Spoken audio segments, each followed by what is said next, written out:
Falando agora um pouco mais especificamente sobre os times de facilitação, né, aqueles enabling teams que a gente comentou, esse é um exemplo que nessa figura que descreve bem um possível cenário de colaboração.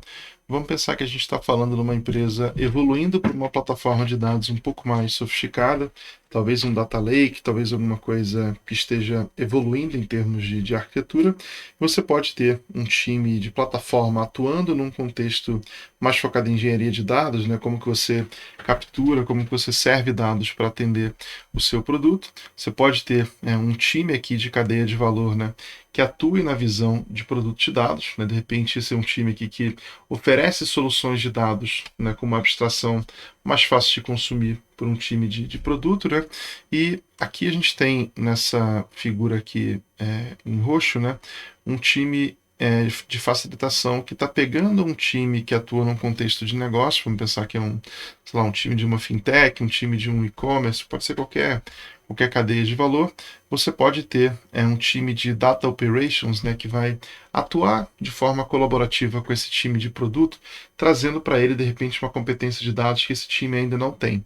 Pode ser alguma coisa ligada a LGPD, pode ser alguma coisa ligada à arquitetura, como que esse time pode preparar seus dados para interagir com essa plataforma de dados que a gente mencionou abaixo, pode ser alguma coisa de como que ela deve consumir, né? Enfim, tem N possibilidades aqui, e esse cenário do Data Operations pode ter uma característica, como a gente mencionou, né, que seja temporário, até que esse time de cadeia de valor tenha uma competência de forma mais autônoma para trabalhar com dados, ou você pode preferir, né, para manter consistência, manter padrões ali na sua operação, manter esse time de Data Operations meio que permanente. Né, enquanto você tiver o teu produto evoluindo, você tem um time de facilitação que vai, de repente, entregar as soluções um pouco mais preparadas ali para esses times que não têm tanta competência assim com dados. Tá? Então, esse é um possível modelo.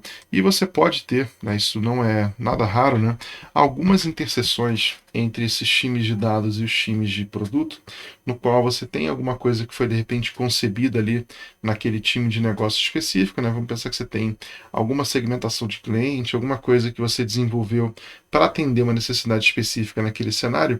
Você pode eventualmente extrair aquele componente que foi desenvolvido para fazer parte de um framework de dados, alguma coisa um pouco mais genérica, né, que pode atender de repente a outras equipes também. Então você poderia ter um cenário de colaboração entre esses times de dados e o time de negócio, né, oferecendo de repente, né, essa solução criada por um produto específico como um componente que outros times podem utilizar. Então, esse cenário seria relativamente comum, e aí a gente tem aqui um exemplo bacana, né, de facilitação através de um time que aqui é de dados, né, mas a gente poderia ter em vários outros contextos. Poderia ser segurança, poderia ser observabilidade. Né, eu posso ter vários times que são mais especializados em um domínio específico, trazendo, né, uma solução mais fácil de adotar para um time de negócio que está com outro foco bem distinto. Né? Então, isso aqui seria um papel de um time de facilitação que a gente pode encontrar nas nossas organizações.